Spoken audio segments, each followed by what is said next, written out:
Halo Sobat Psikologi semua, selamat bergabung kembali di acara Psytalks, podcast yang ngobrolin topik-topik psikologi secara ringan dan santai tapi tetap penuh makna dan pelajaran. Betul banget nih, nah bersama aku Fahri. Dan aku Cia. Senang sekali hari ini kita dikasih kesempatan nih buat bawain acara Psytalks di mana kita bisa bakal membahas hal-hal seputar dunia psikologi yang relate banget sama kehidupan kita sehari-hari nih Kak Farid. Nah, benar banget Kak Cia, sebelum masuk ke pembahasan utama, aku mau nanya dulu nih kali ya, sobat-sobat psikologi semua. Pernah nggak sih kalian tuh merasa sendirian meskipun kalian tuh lagi ada di tengah kerumunan atau enggak di tengah banyak orang gitu? Oke, atau mungkin punya banyak teman di sosial media nih tapi tetap merasa terputus atau kesepian di lingkungan sekitarnya mereka nih Kak Farid. Nah, perasaan kayak gitu tuh ternyata ada istilahnya loh Kak Cia.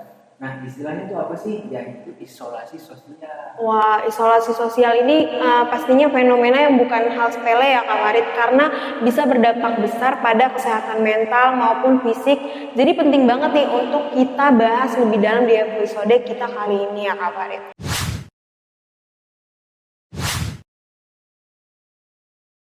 Oh ya teman-teman, di acara Psytalk kali ini aku nggak sendirian pastinya. Hari ini kita kedatangan narasumber yang sangat spesial untuk ngebahas tentang isolasi sosial itu sendiri. Nah, betul banget nih Kak Cia. Nah, kita ditemenin sama siapa sih hari ini? Nah, kita ditemenin sama salah satu dosen dari Universitas Pambangunan Jaya yang juga tentunya udah banyak banget pengalaman terkait isu-isu kesehatan mental. Nah, mungkin tanpa berlama-lama lagi ya Kak Farid, ini dia narasumber spesial kita. Halo Ibu Femi, terima kasih banyak atas waktunya sudah meluangkan waktunya untuk hadir di acara Psytalk kita kali ini. Mungkin sebelum masuk ke pembahasan utama kali, boleh sama Ibu Femi sedikit perkenalan kalian ke teman-teman sobat psikologi semua dari background pendidikan boleh atau pengalaman-pengalaman yang sudah dilalui sejauh ini. Oke, nama saya Veronica Anastasia Melani Kaihatu gitu ya, panjang. Tapi saya dikenal sebagai Femi. Kalau di UPJ, kebetulan di kami manggilnya Mbak sama Mas. Jadi saya biasa dikenal kalau di UPJ Mbak Femi. Lalu kemudian saya S1 S2 dari UI. Lalu kemudian untuk S2 saya itu intervensi sosial. Jadi bukan psikolog. Lalu untuk di UPJ saya adalah koordinator kemahasiswaan. Kalau pengalaman bekerja, saya pernah magang HRD lah ya, biasa gitu ya. Lalu kemudian pernah bekerja juga di lembaga swadaya masyarakat. Lalu juga saya sering bergabung dengan biro-biro untuk jadi mitra. Oke, wah. Keren banget ya tadi. Betul banget. Mbak Femi background pendidikannya, pengalaman jauh selama ini. Nah, langsung aja kita kali masuk ya ke isu isolasi sosial ini. Mungkin kita mulai dari pertanyaan Dasar dulu. Dasar itu dari ini supaya teman-teman bisa paham. Nah, yang pertama nih, Mbak Femi, kira-kira yang dimaksud dengan isolasi sosial itu apa sih Mbak? Terus bedanya sama perasaan kesepian itu apa sih? Oke, jadi kalau misalnya isolasi sosial sebetulnya sesuatu yang cukup objektif ya. Jadi punya standar minimal yang akan dipahami secara sama antara satu orang dan yang lainnya. Nah, yang dimaksud isolasi sosial itu adalah kurangnya atau rendahnya hubungan sosial. Lalu kemudian kurangnya atau rendahnya kontak sosial dan juga interaksi dengan orang lain. Jadi secara objektif gitu ya. Oh, orang ini nggak pernah ngomong sama orang lain, tidak punya teman, atau misalnya tidak berinteraksi seperti itu. Itu isolasi sosial. Nah, kalau kesepian atau loneliness agak berbeda karena loneliness itu sifatnya justru subjektif. Jadi kan kalau yang biasa orang bilang saya merasa kesepian walaupun di tengah-tengah pesta gitu-gitu ya.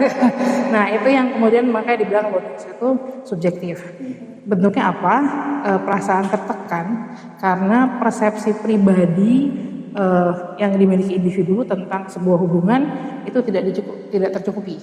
Jadi saya maunya, misalnya nih, saya maunya punya hubungan hangat dengan orang tua tapi nggak tercukupi, hubungan hangat dengan teman tapi tidak tercukupi dan lain sebagainya. Itu yang kemudian menjadi loneliness atau kesepian. Jadi standarnya bisa beda, standarnya Cia sama standarnya Farid bisa beda tuh.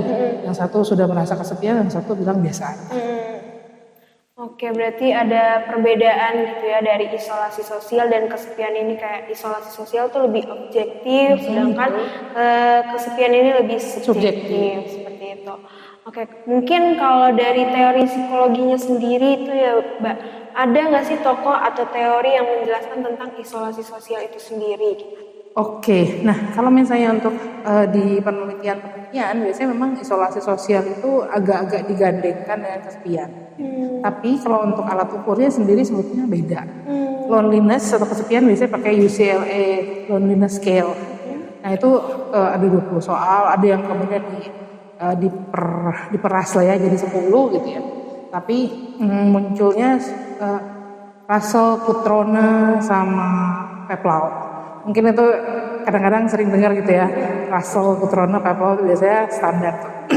Nah tapi kalau untuk social isolation ada beberapa penelitian yang pakainya itu step-toe social isolation. Nah step-toe itu kenapa dipakai karena dia punya kayak apakah sebulan terakhir berinteraksi dengan keluarga gitu, keluarga intinya gitu. Jadi sifatnya itu objektif ya kan, kalau misalnya kayak interaksinya nanti dia pecah lagi tuh pakai telepon atau pakai email atau tatap muka. Jadi sangat-sangat objektif kan ya, sehingga kemudian sangat-sangat membedakan antara loneliness dengan si isolasi sosial. Nah, ternyata banyak ya pokoknya sampai Peplau. Kan ada tes-tesnya itu sendiri untuk ngebahas tentang isolasi sosial itu sendiri ya. Nah, selanjutnya kira-kira nih Mbak, yang menjadi penyebab utama seseorang bisa ada di fase isolasi sosial itu apa sih Mbak?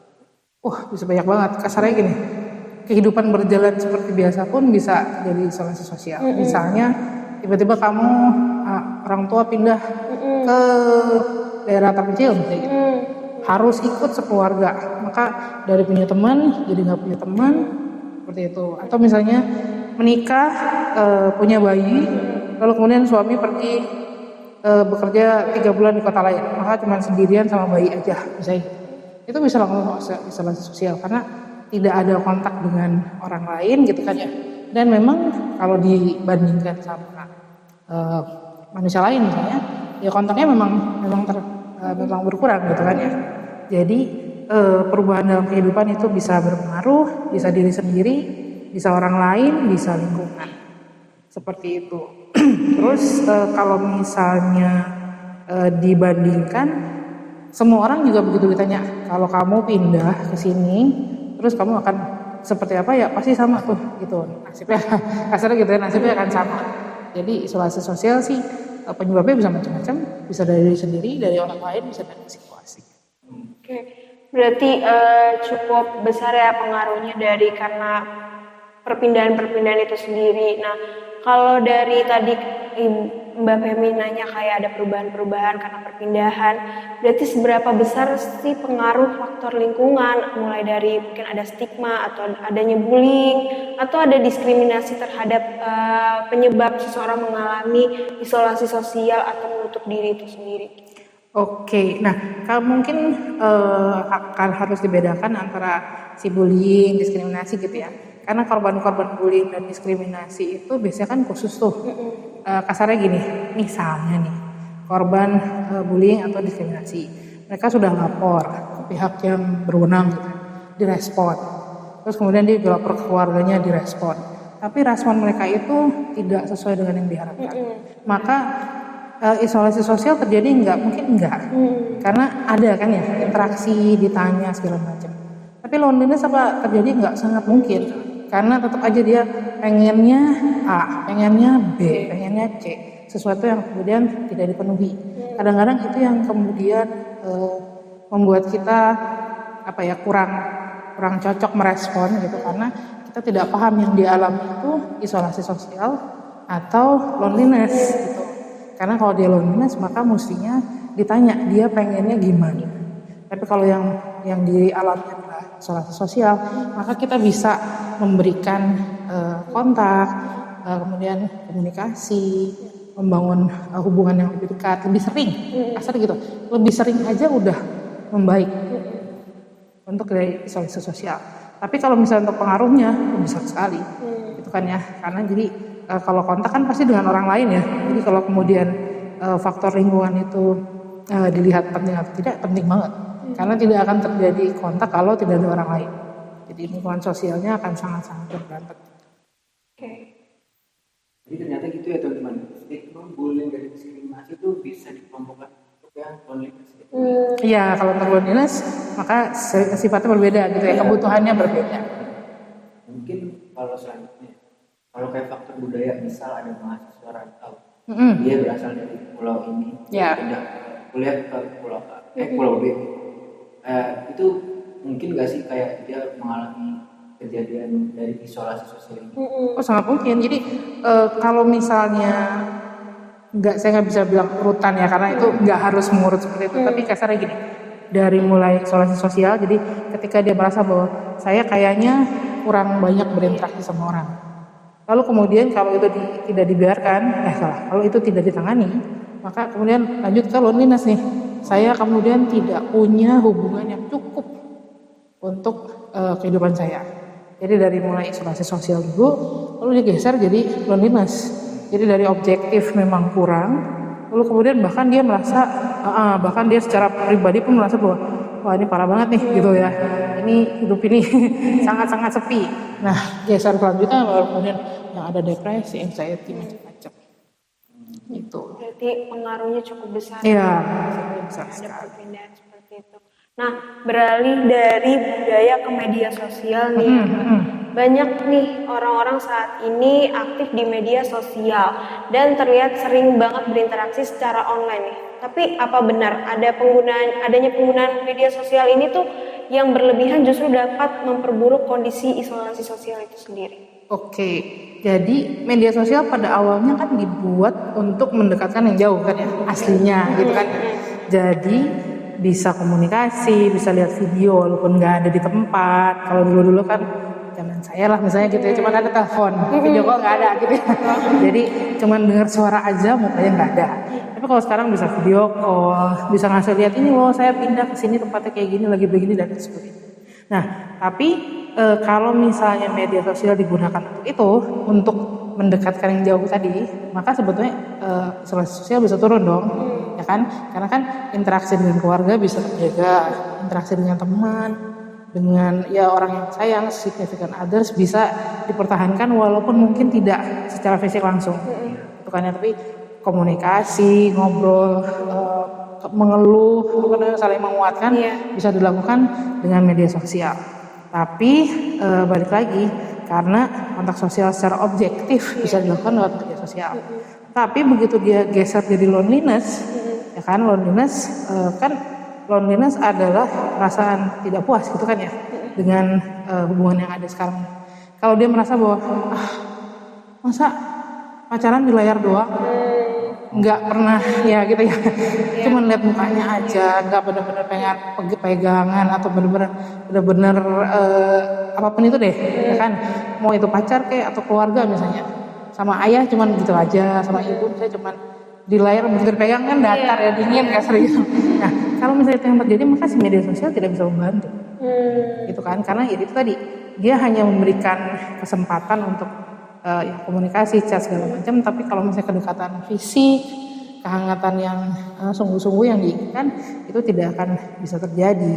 Jadi kalau misalnya individu yang sudah merasa kesepian, justru kalau buat saya bisa lebih parah tuh dengan media sosial, karena begitu kasarnya gini, kita lihat nih, wah dia di sana lagi sibuk, nggak mikirin gue lagi, gitu ya kan, gitu. Jadi justru malah bisa aja yang tadi dibilang media sosial memperparah, ya bisa, karena yang diinginkan tidak sesuai dengan yang diinginkan. Oke. Kalau ada nggak sih tips and trik tersendiri dari Mbak Feby untuk memanfaatkan teknologi dan media sosial ini secara lebih bijak? Jadi supaya tuh apa yang kita butuhkan, ya kita benar-benar emang butuh itu dan kita dapatkan itu. Dari Mbak Feby sendiri ada nggak? Oke, kalau dari saya yang pertama mungkin gunakan media sosial sesuai peruntukannya. Ini kan karena kita membahas media sosial ya. Jadi media sosial tujuannya untuk berhubungan dengan orang lain. Berhubungan loh ya. Jadi bukan mengagumi dari jauh, ya kan, memantau tanpa berinteraksi, membandingkan diri, gitu ya, ke atas ataupun ke bawah. Yang seperti itu justru jangan dilakukan. Jadi buatlah interaksi lewat media sosial. Kalau misalnya sama teman ada foto, kasih komentar, lalu kemudian dijawab gitu ya. Jadi seperti kita ngobrol biasa lah, as if itu beneran dalam kehidupan nyata. Kalau kemudian dia bilang, gue lagi liburan dong, terus misalnya kan nggak cuma diam aja, nggak cuma kayak gitu, dia bilang dong, wah liburan di mana nih, kayak gitu ya. Jadi kemudian yang dibangun adalah si komunikasinya, bukan cuman emoticon, bukan bahasa basi, atau bahkan bukan di offin komentarnya gitu ya, diskusinya. Nah, si kesepian juga mungkin bisa diobati dengan media sosial. Kalau misalnya si individu itu merasa bahwa gak apa-apa deh, kalaupun nggak bisa ketemu langsung, ya udah deh video call aja gitu kan ya. Dengan catatan itu loh yang terjadi di kepala dia itu loh. Dia rela menurunkan harapan dari ngomong langsung ke seperti itu. Nah, tapi bayangkan kalau misalnya pacaran jarak jauh gitu ya, 2 menit video call kan biasanya kan bisa aja cengengesannya sampai 2 hari kan ya kalau diingat-ingat. Nah, tapi kebayang bahwa gini, kalau orang tua jauh, misalnya kamu merantau sendirian di Islandia gitu, beku, pokoknya dingin segala macam. Kamu video call 2 jam, justru malah pakai nangis dong begitu. Ya udah, hati-hati anak, gitu. Jadi malah kemudian semakin pedih lah Jadi seperti itu. Jadi kalau misalnya loneliness-nya seperti itu, mesti geser ke hal lain. Jadi pengennya apa nih? Kalau pengennya itu berhubungan sama orang lain, ya udah cari orang lain di sekitar yang bisa. Karena yang di sana emang lagi nggak bisa diraih kan gitu ya. Jadi cari interaksi yang hangat, yang langsung dengan orang-orang di sekitar. Agar nggak menutup diri. Gitu. Betul. Ya. Supaya kemudian yang diharapkan bentuk interaksi sosial yang diinginkan itu nyampe ya. Oke. Tadi kita udah bahas kayak faktor kayak mulai dari budaya, lingkungan gitu atau teman sebaya gitu.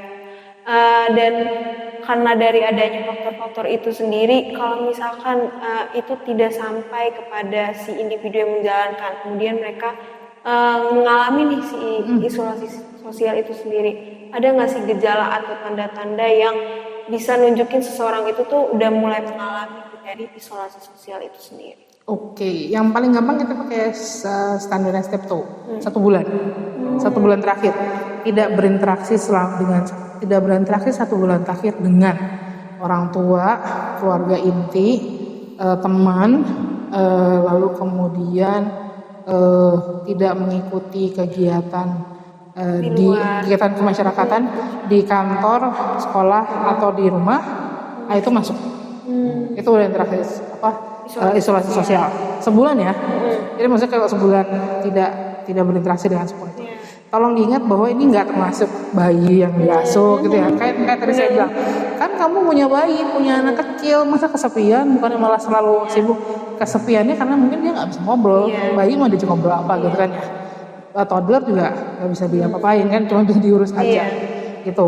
Terus nggak termasuk kalau misalnya ngobrol sama abang ojol, tukang makanan gitu ya, yang interaksi artifisial gitu ya, yang cuman kita lakukan supaya survive aja, mau beli dapat udah gitu. Jadi kalau kemudian 1 bulan tidak berinteraksi, benar-benar berinteraksi secara pribadi, nah itu masuk di si social isolation. Nah, selanjutnya nih teman-teman, kalau ngomong isolasi sosial pasti berhubungan erat dengan kesehatan mental seorang individu. Nah, kalau dari Mbak Feby, bisa nggak sih isolasi sosial ini tuh sampai ke kesehatan fisik kita ini? Oh bisa.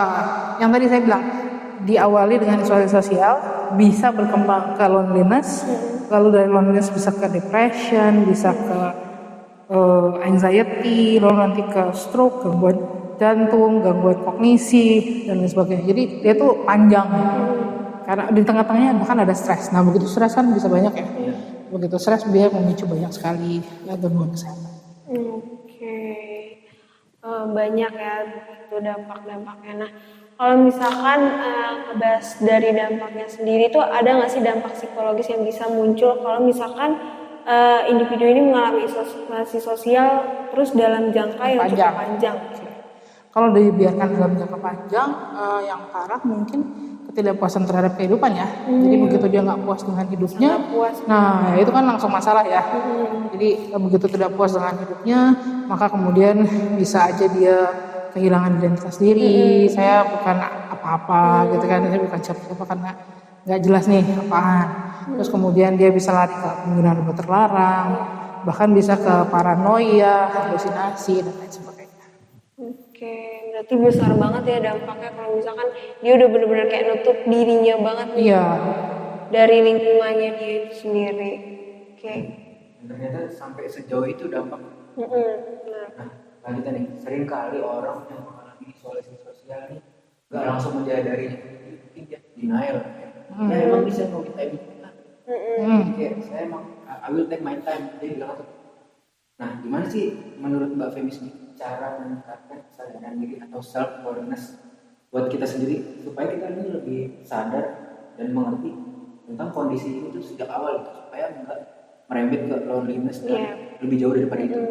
supaya mereka lebih menyadari lah Menyadari. tentang mereka Maksudnya tuh udah self awareness. Iya. Self awareness atau teman nih maksudnya? Lebih ke dalam diri mereka tuh bisa sadar gak sih kalau mereka tuh udah ngalamin atau Berada di tahapan itu sendiri. Oke. Ya paling gampang sih yang si Steptoe itu ya. Kalau sebut kan gini, me time tidak berarti tidak berinteraksi dengan siapapun.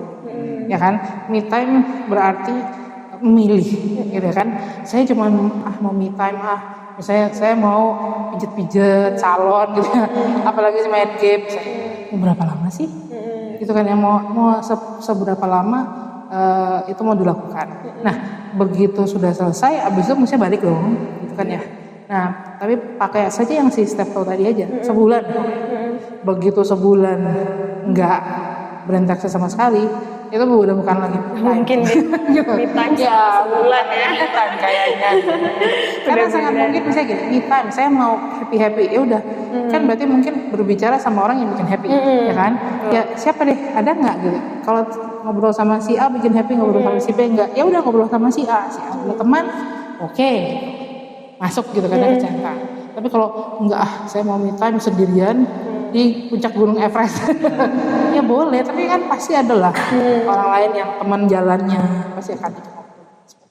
Oke, nah tapi kalau misalnya nih individu itu sendiri atau seorang itu sendiri udah ngalamin nih, misalkan mereka nggak bisa menangani diri mereka sendiri dan tanpa sadar mereka udah ngalamin isolasi sosial itu sendiri.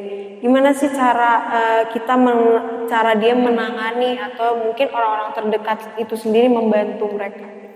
Oke, mungkin yang pertama yang harus dipahami adalah dia di mana. Apakah masih di tahap isolasi sosial atau sudah di tahap loneliness, ya kan? Karena kalau misalnya di tahap isolasi sosial, maka yang bisa ditambah paling gampang itu kan jumlah kontak ya. Ya kan, jadi begitu kontaknya ditambah, maka isolasi sosialnya kemungkinan besar menurun. Jadi kalau misalnya masih di tahapan isolasi sosial, begitu punya teman, telepon temannya, punya saudara, telepon saudaranya. Yang jauh-jauh deh tinggal lihat aja kan ya di kontak handphone gitu kan. Wah, ada si A telepon. Apa kabar? Ada si B, si C. Itu aja sudah bisa membantu. Nah, terus kemudian kalau misalnya teman lagi nggak ada, keluarga lagi nggak available, ada nggak kelompok-kelompok di sekitar? Kan sangat mungkin kelompok di sekitar kita tuh terbuka ya, misalnya kayak klub membaca lah, atau Karang Taruna mungkin, atau apapun itu deh. Gak usah gitu kamu datang ke puskesmas minta di tes gitu. Itu gak mungkin. Maksudnya kan itu kan mereka memang available ya. Saya mau jadi volunteer di sini bisa nggak kan? Mereka akan nyambut dengan gembira gitu kan. Jadi itu dulu kalau misalnya memang masih di tahapan isolasi sosial. Nah berikutnya, kalau misalnya sudah sampai di loneliness, mesti digali lagi lanjut. Mau ngapain? Kasarnya gini, ini loneliness karena apa? apa, lalu pengennya dapat membina hubungan dengan siapa. Misalnya lansia, saya itu pengennya ngobrol sama anak saya, tapi dia tuh di luar kota, terus dia sibuk, nggak usah gitu deh. Dia itu di lain negara, jadi jamnya lain. Jam saya tidur dia bangun, jam saya bangun dia tidur. Kan itu udah susah kan? Kamu mau datengin siapa juga nemenin dia tetap akan merasa sepi karena yang dia pengen anaknya. Gitu. Jadi mungkin hal-hal seperti itu yang kemudian mesti dicek lagi nih kalau misalnya untuk loneliness. Dia pengennya gimana? Bisa nggak kemudian misalnya direkam atau kemudian cuti atau apa gitu. Jadi sehingga kemudian si koneksi itu bisa terjalin kalau di loneliness. Nah tapi kalau misalnya balik lagi ke yang si isolasi sosial, selain si tadi menambah jumlah frekuensi kontak, disarankan juga minta tolong. Bukan minta tolong berat gitu, saya mau curhat gitu enggak. Tapi kayak misalnya gini, punya tisu nggak? Gitu. Begitu dia bilang, oh ya ini ada, thank you ya. Itu aja sudah, udah ada support kan.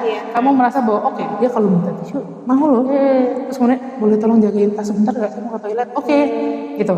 Jadi kemudian kamu membina pengetahuan bahwa oh si A, si B, si C ada kok, mau nolong saya kok. Kalau hal-hal kecil lah. Baru nanti kemudian kita membina hubungan lebih lanjut, mungkin bisa jadi lebih akrab, mungkin bisa jadi berkegiatan bareng atau apa. Jadi minta tolong itu salah satu cara untuk membina hubungan. Jadi nggak usah kayak, hai nama saya gitu. Tapi kan kayaknya kaku banget ya. Tapi kalau kayak, sorry nih, makanan itu namanya apa ya? Enak nggak? Itu aja kan udah. Ya betul. Cuman nanya, cuman minta tolong yang kecil, tapi dampaknya cukup besar karena di kita dia jadi hal yang positif karena kan orang lain itu mau ngasih sesuatu. Gitu. Oke. Nah itu tuh bisa ya dari hal-hal kecil kayak bisa mengobati ya. Lanjut nih, kalau dari pengalaman yang Mbak Femi sendiri, pernah nggak sih ada di momen-momen atau fase-fase di mana Mbak Femi merasa Mbak Femi lagi ada di fase isolasi sosial gitu? Kayak tantangannya yang Mbak Femi pernah alami apa? Terus kayak tips and trick dari Mbak Femi sendiri itu gimana? Atau mungkin pernah hampir kayak, aduh gue capek nih sama dunia gue gitu, gue mau sendiri tuh sampai burn out gitu, apalagi kan Mbak kerja gitu kayak burn out sampai ngerasa pengen nutup dirinya gitu. Saya sih cukup beruntung ya, jadi enggak. Saya itu datang dari keluarga yang pindah tiap 5 tahun sekali. Jadi 5 tahun pindah. Pindahnya jadi sangat terbiasa untuk kayak baru lagi ya, oke gitu, hari gitu. Jadi saya bisa dengan mudah kayak, hai nama saya Femi, kenalan ya, gitu. Maksudnya saya beruntung karena seperti itu. Tapi saya tahu sih ada orang yang tidak semudah itu. Jadi dulu tuh teman kos saya tuh dari Aceh. Jadi dia dari Aceh datang, terus kayak 3 hari lah. Kemudian saya lihat dia nangis lah, dia nangis sendirian gitu. Kenapa? Ternyata dia itu mungkin sudah sampai loneliness ya, karena dia merasa bahwa cara ngomongnya dia itu lain. Terus kemudian dia bilang nggak cocok orang, nggak cocok bahasa, nggak cocok makanan karena menurut dia makanan di Depok itu semuanya hambar gitu. Terus nggak punya teman, terus keluarga jauh gitu-gitu. Jadi dia terus udah gitu baru pindah kos. Lalu di kosan tuh kan semua orang sibuk dengan masing-masing ya. Lagi ospek. Jadi yang mesti ngerjain tugas, jadi nggak bisa tuh ngobrol gitu kan. Semua orang lagi dikerjain sama kakak atasnya masing-masing. Nah itu kemudian dia emang kesulitan sih itu. Nah dari situ sih kalau saya sih kemudian waktu itu kita tanya, punya keluarga nggak di sini? Atau siapapun itu deh yang kasarnya gini, yang kemudian kalau kamu datang ke sana tuh sedikit merasa seperti di rumah. Jadi kemudian akhirnya dia setiap minggu ke kayak Bekasi gitu. Nah, Iya, aku kan ngerti. Bekasi ya.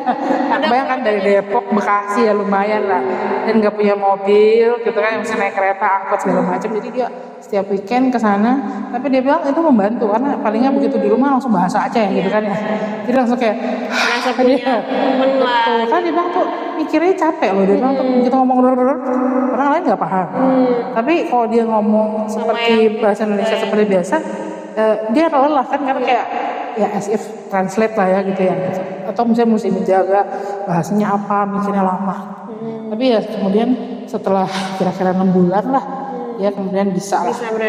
Sudah terbiasa karena betul musik, ada makanan, ya kan, makanan, cara bicara, terus kemudian keluarga dan sebagainya. Oke, berarti pribadi Mbak Femi cukup ekstrovert mungkin ya, jadi bisa Mungkin karena terbiasa ya, saya terbiasa dipaksa pindah 5 tahun sekali, jadi kemudian ya udahlah terima nasib aja gitu. Tempat baru, tempat baru. Dan ternyata punya pengalaman sendiri dari temennya yang mungkin hampir atau sudah mengalami. Sudah sampai sih. Iya, sampai ya. Gitu. Oke, mungkin terakhir nih Mbak Femi, mungkin untuk pendengar kita, sobat-sobat psikologi yang mungkin sedang merasa hampir terisolasi atau menutup dirinya, yang mengalami hal tersebut, mungkin bisa disampaikan apa sih yang seharusnya mereka lakukan gitu. Oke, kalau sebagai diri sendiri, saran saya adalah ada sediakan waktu di akhir minggu lah ya, untuk kemudian mungkin evaluasi diri lebih ke arah saya minggu ini udah ngobrol sama siapa aja ya. Gitu, lalu kemudian yang membuat saya itu happy, percakapan dengan siapa sih, sehingga kemudian mungkin kita bisa memperluas koneksivitas dari keluarga jadi teman yang mana, mungkin teman yang lama, teman yang baru dan sebagainya. Nah kalau yang berat tuh dari teman. Ketika kamu jadi teman, kamu mesti observasi baik-baik. Kalau misalnya ngakunya teman, gitu ya, kalau ngakunya teman, maka misalnya kamu tahu nih kebiasaannya dia apa. Lalu kemudian kalau dia berubah, misalnya kamu cukup sensitif untuk lihat dan nanya. Jangan khawatir untuk nanya. Kok tumben bajunya ungu gitu misalnya. Kok tumben rambutnya gitu. Jadi kemudian kita selalu biar mereka kayak ngerasa ada keberadaan mereka. Ya, tapi juga kita melatih diri untuk sensitif terhadap perubahan pada temannya, sehingga dia jangan sampai lolos ke isolasi sosial atau loneliness, tapi kemudian belum apa-apa udah kita tarik lagi. Wah, luar biasa banget ya Kak Farid, obrolan kita hari ini banyak banget nih hal-hal yang bisa kita pelajarin tentang gimana jangan sampai terisolasi sosial, atau mungkin kita tadi udah belajar dari awal definisi, penyebab, gejala, atau dampak, sampai gimana cara kita bisa menanganinya nih Kak Farid. Nah, bener banget Kak Tia. Jadi jelas ya, isolasi sosial sama loneliness itu jelas Beda. Dan itu pun dipengaruhi beberapa faktor yang berbeda-beda. Betul banget. Kayak mulai dari keluarga, teman, atau lingkungan yang sangat berpengaruh. Betul banget. Dan nggak kerasa ya kita udah sampai di ujung acara kita. Udah terima kasih kepada Mbak Femi udah menyampaikan ilmu-ilmunya yang bermanfaat, insight-nya yang berharga banget buat sobat-sobat psikologi kita semua di sini. Nah, semoga juga obrolan kali ini kita bersama Mbak Femi bisa bermanfaat, bukan cuma buat mahasiswa psikologi aja, tapi juga buat siapapun yang mau menjaga kesehatan mentalnya. Jangan lupa ya teman-teman semua, buat like, share, dan ikutin terus tentang Side Talks biar gak ketinggalan di episode seru lainnya ya Kak Farid. Oke, mungkin sampai jumpa di episode Side Talk selanjutnya. Jaga kesehatan mental kalian dan tetap jadi pribadi yang peka, peduli, dan penuh empati. Nah, aku Farid. Aku Cia, pamit undur diri. Bye-bye.